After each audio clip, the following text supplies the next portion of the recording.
Hello, I'm Raji Anand, Administration Manager at the Institute for Population Health, or IPH, at Weill Cornell Medicine-Qatar.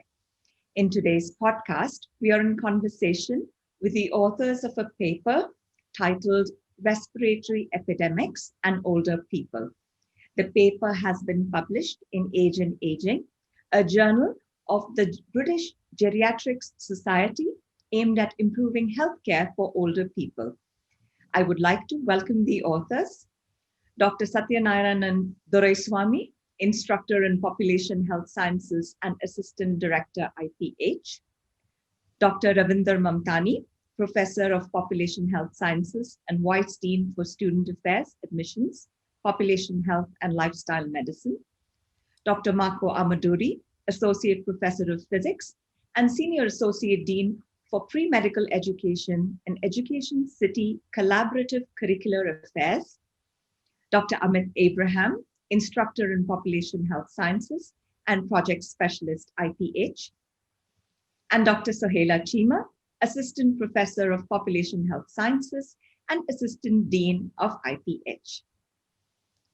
Let me begin by saying there is much talk about an aging world. How are the world demographics changing? Dr. Mamtani, if I may address the first question to you. Raji, a great question to begin with. People, as we know, are living much longer as compared to their counterparts in the previous decades.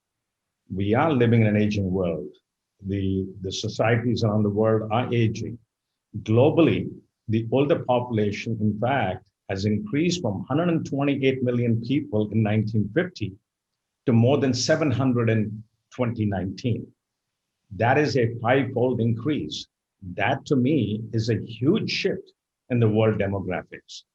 Therefore, older people can no longer be overlooked when it comes to healthcare services, designing new systems, or for that reason, when authorities plan or prepare for the pandemics.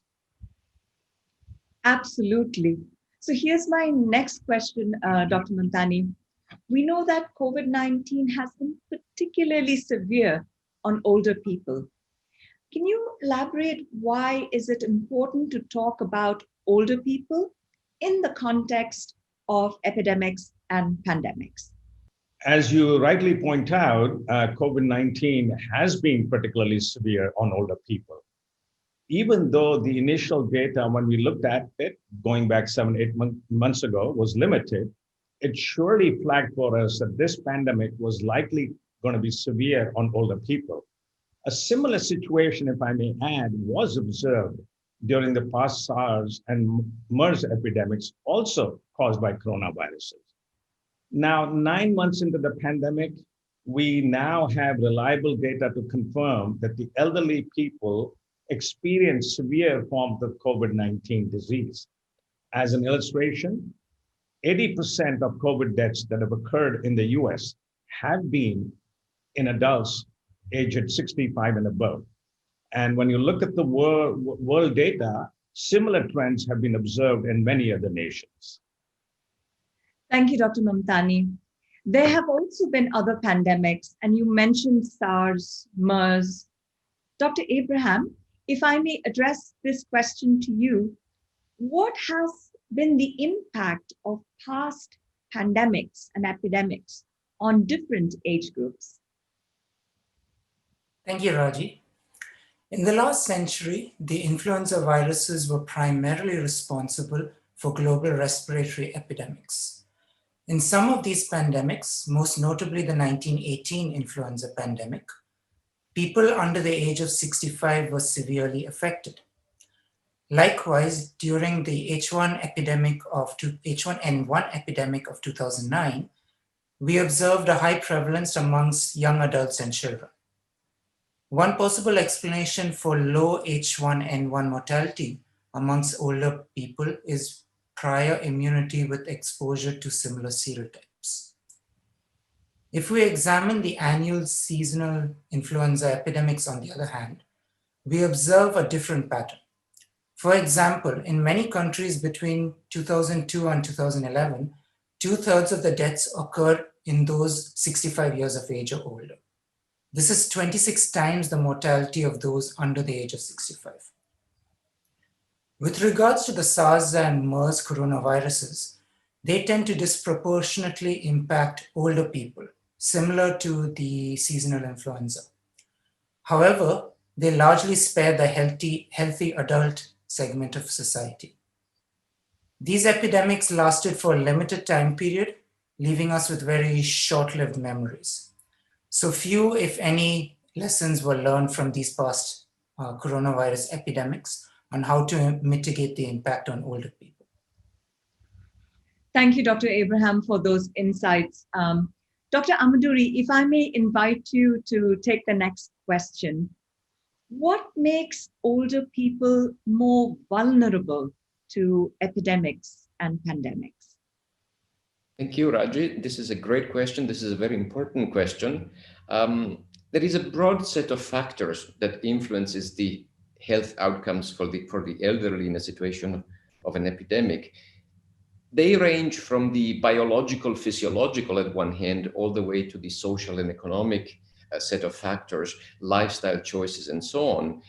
At the biological level, aging comes with a decrease in the ability of the immune system to fight infection, for instance, and then the ability of the body then to repair itself and to recover.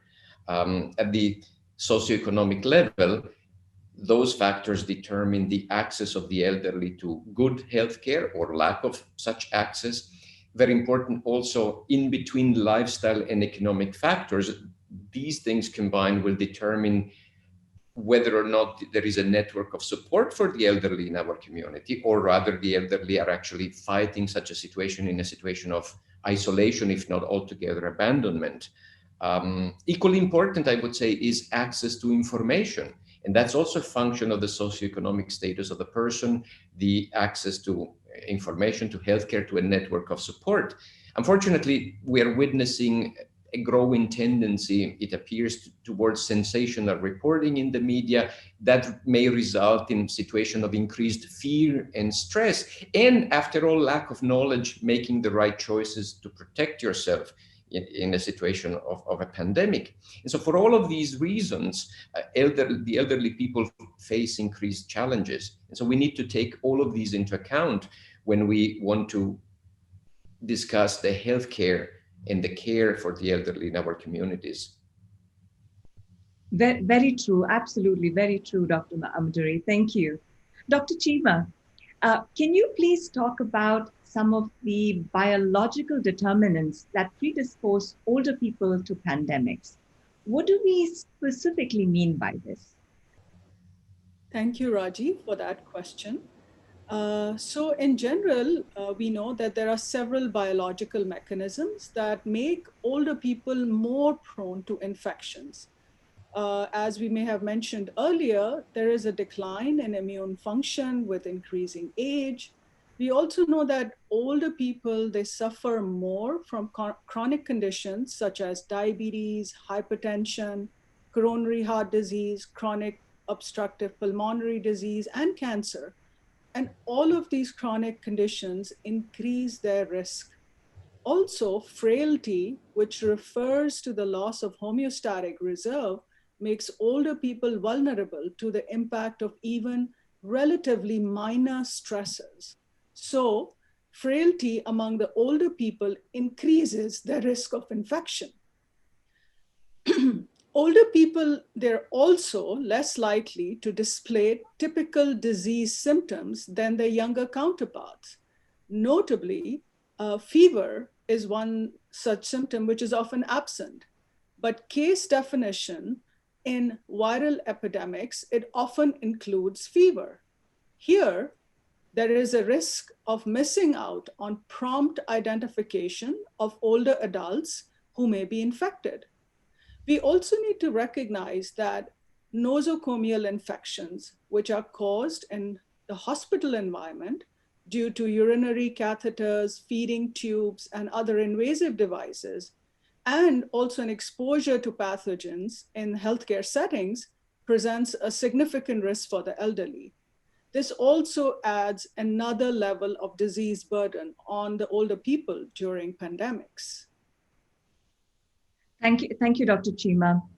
Dr. Doraiswamy, if I may bring you in, Yes. given the restriction to movement as part of the strategy to mitigate the spread of the virus, do you think this presents a greater challenge for older people rather than for the other age groups?